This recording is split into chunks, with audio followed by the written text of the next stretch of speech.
Hey, you guys. So it is a joy to be back on with you. And I'll be honest, I had no intention of being on today. However, as you know, as things evolve in the news, I always want to come here and give you guys the 411. So I know there's an article that just got released. Actually, there's two major articles that just got released of very important research that pertains to women of color. So I want to address one very briefly at the end of this video. So some of you may be aware of the recent NIH study that was published showing a potential link between the use of chemical straighteners and the development of uterine cancer. So I will be talking about that very briefly at the very end, and I'm hoping to be able to do a very more detailed discussion on that one, hopefully with someone who I know who has been affected directly. So pray that I'm able to reach that person and that they will feel like they're ready to have that discussion. Until then, I do want to spend most of today talking about the other study that have had women who are in childbearing age in a little bit of a panic. And before I start talking about that study, we have been talking a lot about mortality when it comes to women of color, especially Black women, and in relationship to our pregnancy-related complication rate, which has been the topic, the hot topic, or hot button topic in some ways for the last couple of years throughout the pandemic, when we're all kind of sitting and are able to really reflect on these numbers. And I have definitely had women who have shared with me their hesitation to be pregnant, their concerns about being pregnant for those who are pregnant, feeling like they're walking into a little bit of a death wish. And we do not want pregnancy to be that experience for women. We do not want women to feel like they're walking into something that is a death wish. We want women, especially our women of color who have been marginalized, to feel that joy of pregnancy that everyone else gets to experience. And so today I'm going to focus talking about the article that just came out that basically said that there's an even higher incidence of infant mortality rate amongst Black women compared to amongst non-Hispanic Black women compared to non-Hispanic white women. In fact, that rate is 4 times the rate of non-Hispanic white women. So we're going to talk about that because the rate was also increased for Hispanic women and for Asian/Pacific Islanders as well. So it's definitely a topic we have to talk about, but I really want to dissect this topic in a way that leaves you with really tangible things that you feel empowered, that you can change. So let's start out by talking about the history behind why this is even catching our attention. But let's start from the beginning. We know that the data came out in the pandemic, and you guys, this is not a secret. This data has been out for many years.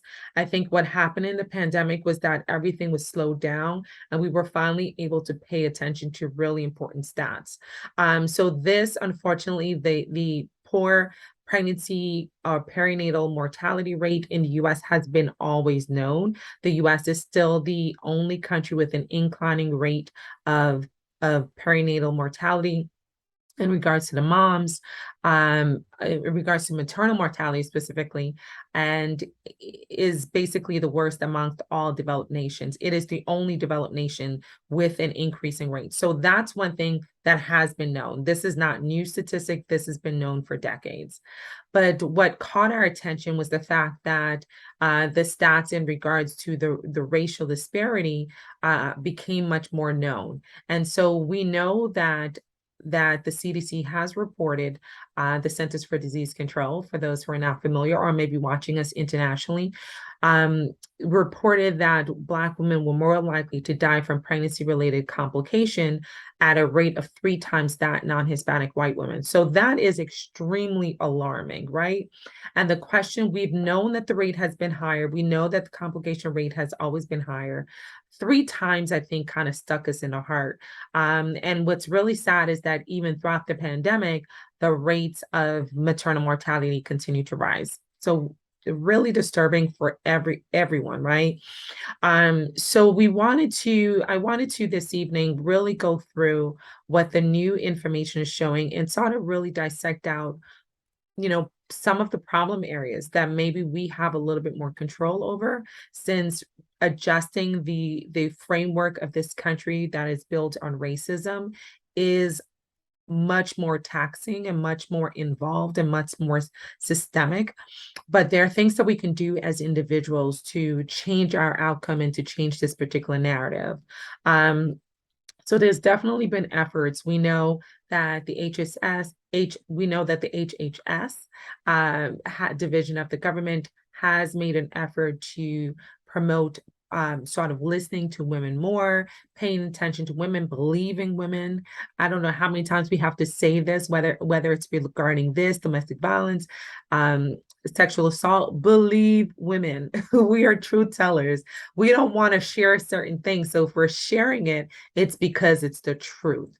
It's very, very rare to have a manipulating woman who is in need of help. It's just a rare story. So if you have to risk the possibility of being tricked one or two times for the thousands that are true story, I cannot say this anymore. Believe women.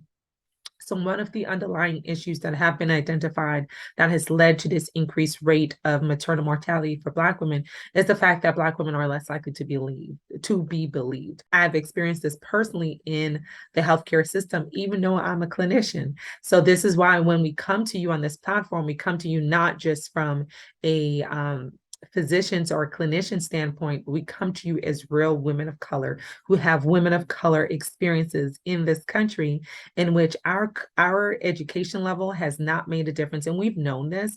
We know that the statistic when it comes to maternal mortality is in fact that women of color who are more educated have the worst outcomes.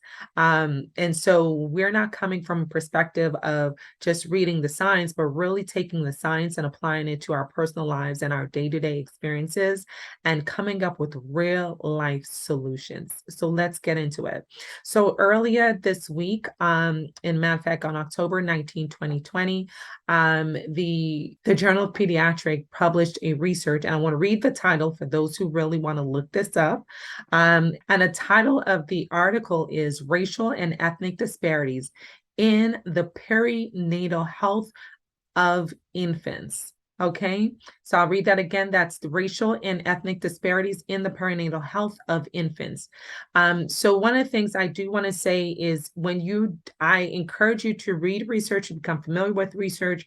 But if you're not familiar with how research is done and what a lot of the jargon says, because you have to really be able to evaluate a research study in terms of, was it a valid study? Does it meet certain criteria to be information that I can then apply to myself or those who are like me?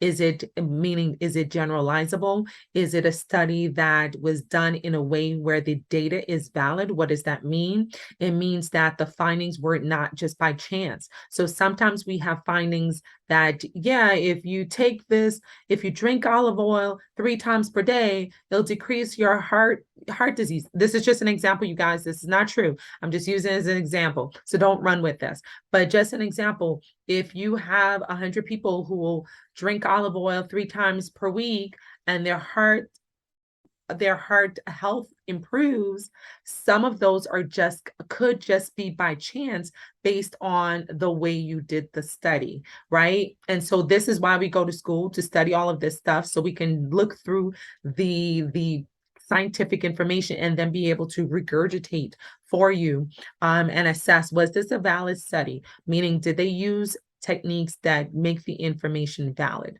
So we're able to do that. Then we're able to look at the information, go, was this a generalizable finding? So can we take the findings and apply it to ourselves or in our case, our clients or our patients and things like that.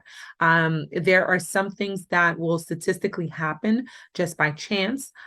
People will have placebo effect, meaning they take a pill that has nothing in it, and they will potentially get better. So for example, the same study, you can take a substance that look like oil, that look like olive oil, smell like olive oil, has the same density of olive oil and maybe the same taste as olive oil, and it not be olive oil, but be something that's just kind of generic and bland and has no health benefits. And then you may take the olive oil and give it to another group, and you may see that even in the group that didn't really have the real olive oil, that some of them may still have the effect or the outcome that you're looking for. That can be a placebo effect. You have to be able, in order to understand studies and to see whether or not you can run with the data, you have to be able to break down the data and have that basic understanding. But it's good to kind of be at least familiar with what studies are saying. So that being said, always tap into someone who can really go through a study and break it down for you, in order for you to know what information you can take from that. So let's get into this study. So this study was actually done in Canada, and that was kind of surprising to me, right? Canadians are interested in American health. I would love to be able to ask the researchers why they looked at American data as opposed to Canadian data. And if you're from Canada and you have some insight on sort of how research is done in Canada and why the study may not have been done in Canada, I would love to hear that feedback. So drop that feedback in the comments. My take from it, sadly, America is known for racial disparities or racial issues. So if you're looking at a study that looks at racial outcome, why not go to the place that sadly have high numbers of healthcare disparity when it comes to race? That's sad. But unfortunately, we are that example for the entire world. We've got to do better. But nonetheless, I looked at the way superficially. I didn't really go into a lot of the deep diving details, but I did look at the way they conducted the study. You can't 100% run with it, but it's definitely valid information that we ought to be paying attention to. And perhaps this finding should launch other studies with much more reliable methods to really draw certain conclusions. So we're looking at the population at a particular snapshot in time. So the information in the study was gathered from the United States, data on artificial reproductive technology and the subsequent pregnancies between the timeframe of 2016 2017. Black infants were more likely to die at 4 times the rate of non-Hispanic white infants. And so also it showed that similarly for Hispanic and Asian and Pacific Islander infants, they were more likely to die. And I should say not infants, but neonates were. And the reason why I say neonates is because neonate defined the first 28 days of life. So this specifically looked at the lifespan of neonates. And for those who underwent IVF, they were more likely to die, unfortunately, at a rate twice the amount of non-Hispanic white neonates for the Asian and the Pacific Islander population, as well as the Hispanic population. And astronomically and sadly and devastatingly for Black infants, that number was 4 times the rate for non-Hispanic Blacks compared to non-Hispanic whites. So this is why we're going to go through this information a little bit more in detail. So I also, that was what was published and sort of the headline in a lot of the major publications. But what a lot of the major publications did not do is really share some of the other findings, which I think are actually really, really key and important. So one of the things that I saw was really interesting to look at, but again, not surprising, the rate of fetal death amongst Blacks was 1.9 times higher than that of whites. The neonatal rate for spontaneous conception, the neonatal death rate was twice the amount of that for non-Hispanic whites as compared to Blacks, right? So this data is the data that I was just talking about a few moments ago that came out and really took the airwaves by storm, and rightfully so. It is, needless to say, devastating, outrageous, frustrating, angrying. Is that such a word? Well, you know what I mean. It makes us all very angry because it just seems like if you're blessed enough to make it through pregnancy, there's still the risk of your baby not making it. And for Black moms, this can feel traumatizing. So that being said, if this has been a lot for you to process as a Black mother, as a Black expectant mother, as a Black woman who wants to have children, it is okay to pause this and come back when you feel that you're at a mental health space that you can digest this information, because I'm going to go into a lot of really kind of murky, not so great details. Okay. So they also looked at those who had fertility treatments of some sort versus those who specifically had IVF. And so for those who had fertility treatments of some sort, whether it was fertility medications, the rate of death for a Black fetus was 3.1 times higher than white fetus. The rate of neonatal death was 3.3 times higher. And when we look at the population that utilizes IVF, the rate was 2.2 times higher for fetal death, and the rate was 4.1% higher for neonatal death of Black babies compared to non-Hispanic white babies. So why is this really a mind-blowing study? This is really mind-blowing because as we hear a lot of the information, a lot of the data about pregnancy health disparities and neonatal health disparities, one of the things that's oftentimes brought up, well, what about the socioeconomic differences? Blacks are more likely to be poor. Blacks are more likely not to have insurance. Blacks are more likely to blah, blah, blah, blah, blah. And the list goes on and on. The reason why this is really a pinnacle study is the fact that think about the population that typically has IVF or undergo IVF. You're talking about more likely the higher educated, because IVF is expensive, y'all. I did egg retrieval. I'll tell you, it's expensive. Okay. I had to save up for that. Because again, most insurances, depending what state you're in, may not cover it. And there are states that actually do cover either the whole process or part of the process. So make sure you look that up before you venture into that avenue. But that being said, this is a population that's considered to be more educated on a population that's considered to be wealthier, right? Because the cost of just one cycle of IVF, and thank God I only need one cycle, but the cost of just one cycle of IVF is anywhere from 15, depending on which source you look at. It ranges from anywhere from 12 to 15,000. I would say it's probably about the average, but can go upwards of 17 and 20,000 per cycle. And there are some women, depending what their underlying medical issue is, or if they're doing IVF specifically, I'm referencing egg retrieval for me, but for the couples that are actually undergoing IVF, depending what's going on with his sperm and her health and things like that, they may need multiple cycles to retrieve sufficient eggs to create the embryos that are then going to be implanted. So this is really mind-blowing because it kind of debunks that theory that part of the reason why we're seeing these poor outcomes when it comes to neonatal health and pregnancy health has to do with the economics of it all, because this is a more economically advantageous group and their outcomes are worse.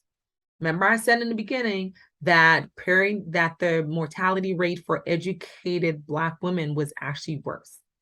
Okay. So again, this is showing that same group is more likely to have a worse outcome. We really got to look at this, guys. And if you have some thoughts about why that may be, I would love to hear your thoughts about it, because Lord knows my wheels are turning. And if I had the funding and the research, and if you have the funding, you want to fund me to do the research, I'll be happy to do this research. Okay. But that being said, I mean, it is very alarming to see these numbers. And what's really alarming also is they group together the Asian and Pacific Islanders, and I really do wonder if they were to separate that group, what those numbers were going to look like. And I'll tell you why in a few moments. So hang on with me. I'm going to dissect all of this. So now that we know that the rates are worse for every minority group across the board who utilizes IVF. Let's talk about IVF. just a little bit. So we're all on the same page and we're speaking the same language. So we talk about ART. So they looked at ART, and like I said, they separated those who had some form of ART, whether it was utilizing just the medications or those who actually underwent IVF. The conclusion is the same. It's horrible.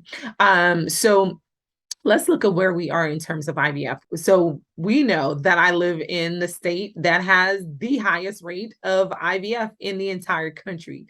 So California has not one of the highest, but the highest rate of IVF usage in the entire country. The CDC reported that there have been about 4 million births per year that are a result of IVF. That's about 1 to 2% of all births. Now, keep in mind, the very first IVF procedure was documented in 1978.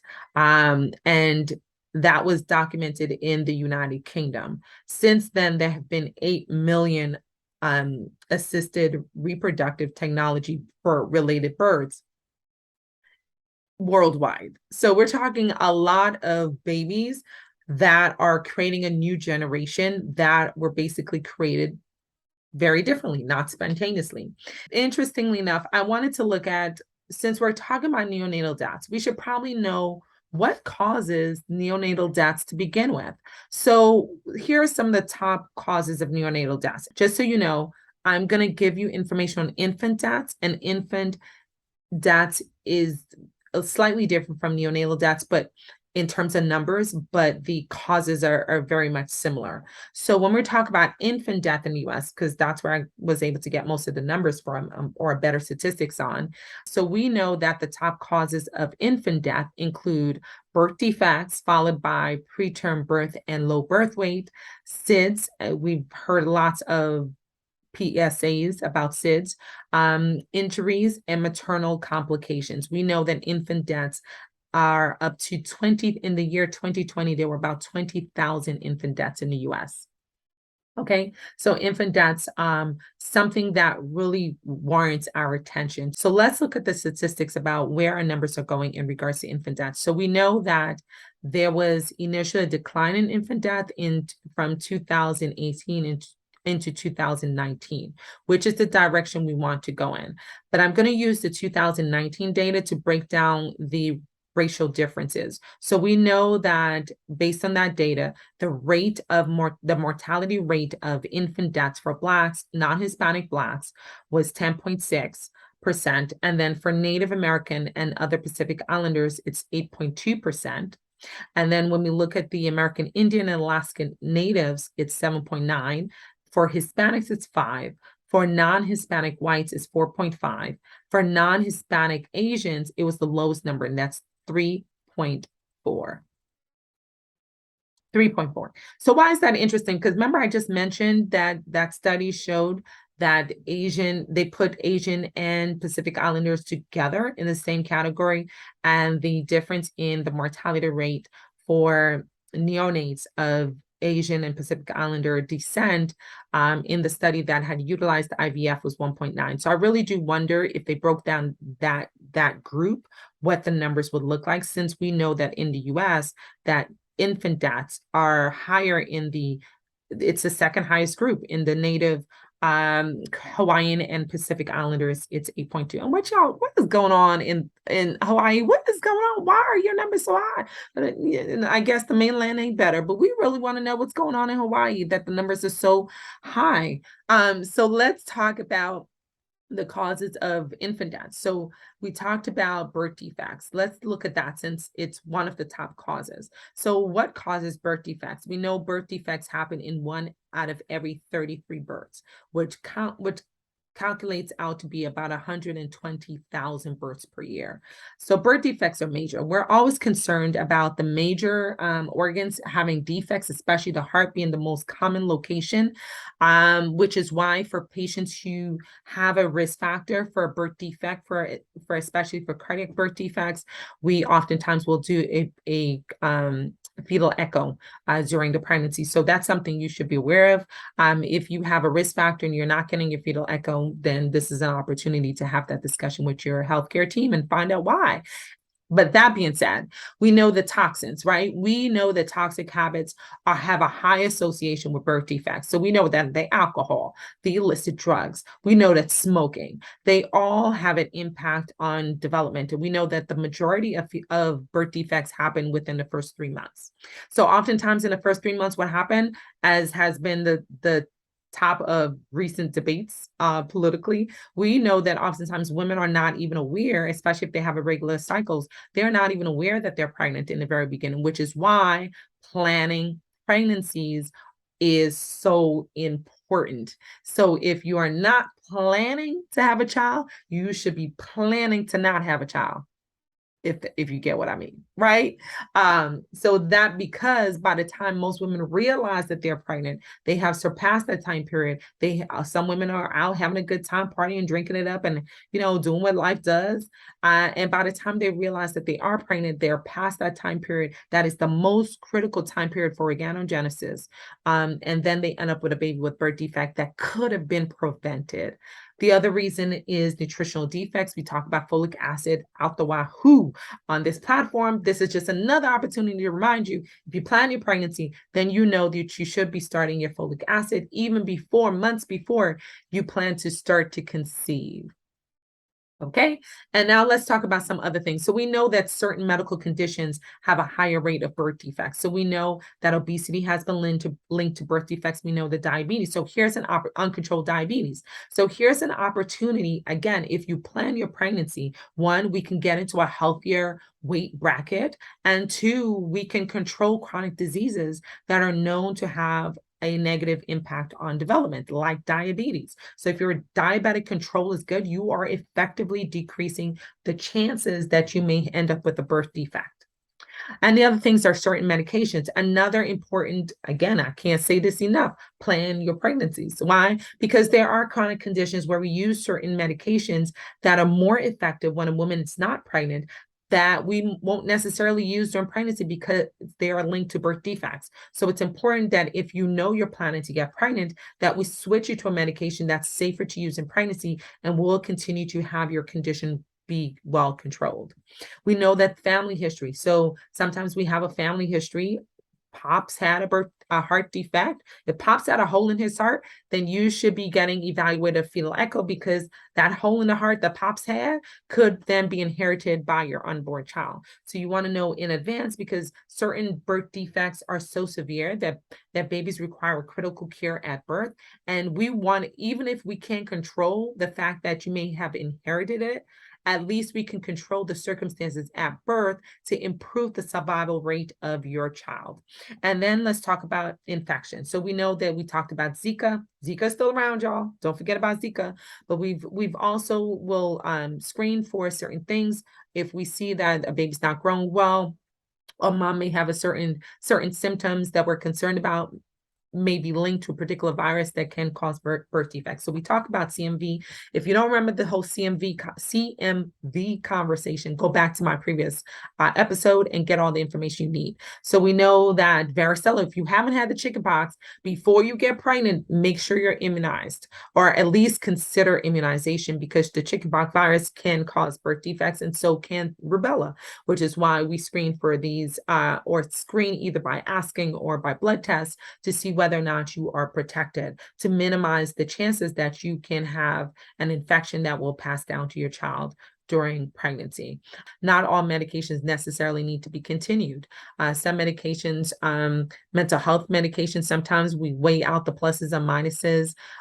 If your seizures have been very well controlled, we may weigh out the pluses and minuses of being on certain medications. So this is why I'm such a huge advocate for having preconceptual counseling and preconceptual health plans, because the healthier you are before you get pregnant, we can change some of these outcomes. That is within our power. That's what we can do, right? Okay, so let's go through. Also, I want to bring up the second cause I mentioned was preterm births. So who is more likely to have preterm births? You guessed it. So Black women are more likely to have preterm births. We know that preterm births happen in 1 in every 10 births, according to the March of Dimes. In the United States, that is about 10% of all births. The rate of preterm births and preterm deliveries among Black women is 14.2%. Among American Indians and among American Natives, that is 11.6%. Amongst Hispanics, it's 9.8%. Amongst whites, it's 9.2%. And amongst Asian and Pacific Islanders, it's 8.8%. So definitely preterm birth is something that warrants even more research and investigation. But it's important to know when we talk about neonatal death rates, that we know what are the causes that are preventable and what are the causes that we need more research to figure out how we can prevent them from happening. Okay. So that being said, I just wanted to kind of go over what this study showed, some of the things that we should be considering, and areas that we have control over. So we mentioned, just to recap, we mentioned that some of the causes of neonatal or infant deaths include birth defects. We talked about certain aspects of birth defects that are controllable. We talked about preterm deliveries and the association and the racial disparity there. SIDS, getting more educated on SIDS is so important. We talk about injuries. Injuries include like suffocation. So making sure that we are more alert, aware, and are taking precautions to prevent certain injuries from happening. We talked about maternal complications. So we talked about briefly just some of the ways in which we can be healthier going into pregnancy and within pregnancy itself. So that being said, I don't want this information to be triggering to you. Our goal is to make sure that you're informed, that you know how to really process some of this information. And then from there, knowing what you can do, the things that you can do to make a difference in your own health outcome. I know some of you who are watching this video may be like, I'm so past that age group to have babies, or you may be thinking, I don't plan to have kids, or I don't want any more kids. But it's important that you know this information, because on this platform, we talk about being a village, and part of being, and so my personal motto is, if you're not on the track of being pregnant or becoming pregnant or don't have a pregnancy interest, then you should automatically be part of the village, right? Because as we mentioned, the statistics are so at this time just really discouraging. One of the ways that we have always as a community been able to do is the power of the community can change lives, and we know this. So if you're not in that group that may be pregnancy interested, you can certainly be in that group that can become someone's village. Who around you can you share this information with? Who around you can you lead to this platform? Who around you may be pregnant right now and can utilize your support? You can check in on them. How you doing, girl? Because as we said, racism is the basic framework of all of these outcomes. We just have not figured out yet how to dissect and how to remove that racism aspect of some of these outcomes in order to have better results. But there are things that we know are in our own power to do. And you can share this information with your friends, your family members, whomever. You can let strangers who you see on the street know that there is a platform like this where they can get information. You can become a part of the village for those who you intimately know and say, how can I support you through this pregnancy? Because I know the reality of the statistics of what you are experiencing. And so I want to make sure that I can be part of the solution for you. Leading them to resources that are reliable. Don't tell people what you think they should do and not do. If you are not trained to do so, you may not be giving them information that is life-saving. And in fact, you may put people in danger. So I always say direct people to resources that are valid resources, because you want them to get the real information that they need and not become an additional barrier to that. So it's not about sharing what you think based on your own personal history. And I'm all for sharing your personal history, but don't make people feel like they have to do what you did or make the choices that you made in your circumstances, because we're all different. We have different genetics, different environment, different mental health, and so many different factors lead into our health outcomes.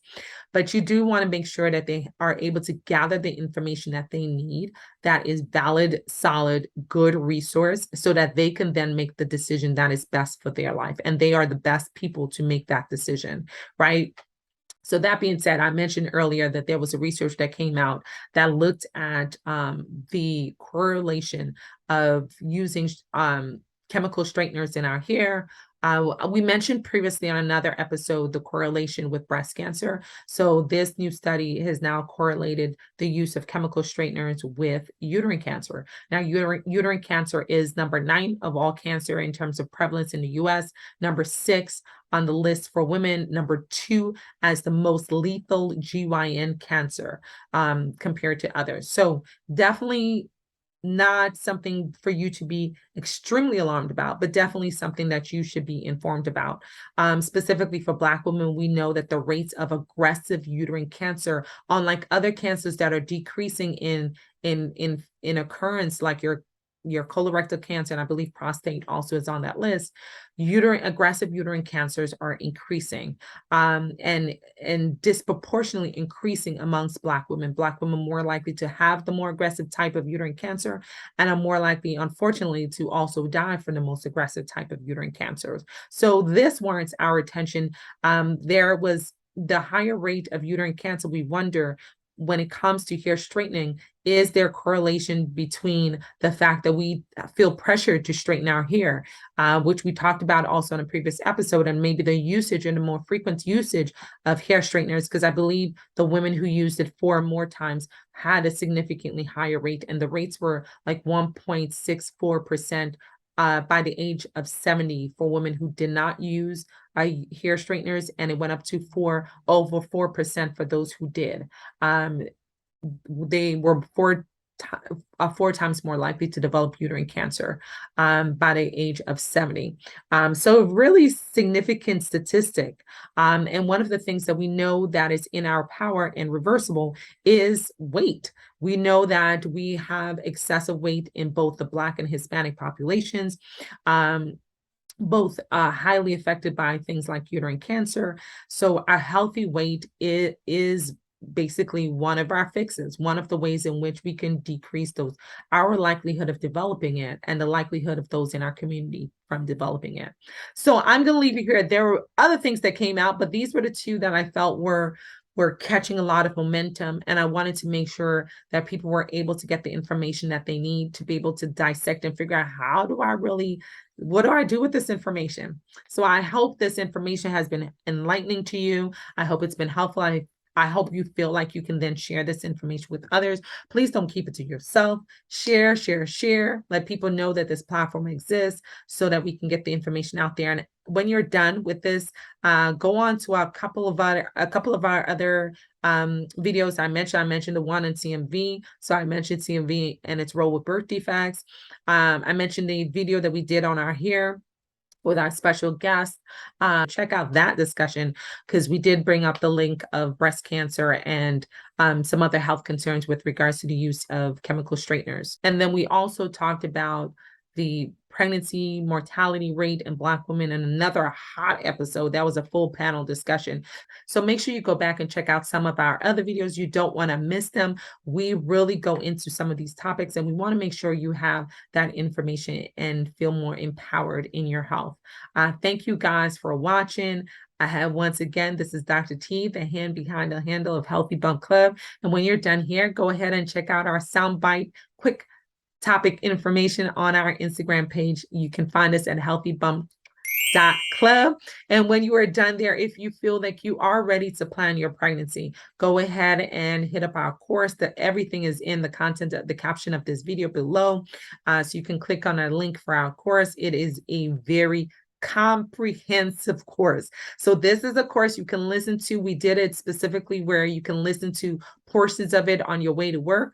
But this is definitely something, when you have finished listening to a lesson, you may want to go and jot down some notes, because it is very dense information. And it is with a group of our clinicians from myself, our OBGYN, our midwife, our mental health providers, our nutritionists. So we give you everything we can give you in that video in terms of preparing for pregnancy. So make sure you don't miss out on that course. It is for purchase. It is not for free. But if you want to sponsor for somebody else to be able to have access to the course, make sure you hit us up too. Why not? We talk about a village and community. This is what we do. And then when you're done with that, if you want to just, support us in other ways, you can purchase one of our apparel. It helps us to keep the cost of this platform going. And we love for you to show and wear it because we love our village. We love those who support us. And we want to see you rocking the wear. So we thank you guys in whatever way you choose and decide to support us, whether it's by watching our videos, sharing our videos, wearing our apparel, hitting us up on social media. We just appreciate every aspect of what you do. And we love those who have consistently stayed with us. We appreciate your commitment to this movement. I do consider it to be a movement, this movement against these numbers that are saying that we gonna die with pregnancy. No. We shall not die, but live if we have anything to say about it. Okay. On that note, love you guys. See you next episode.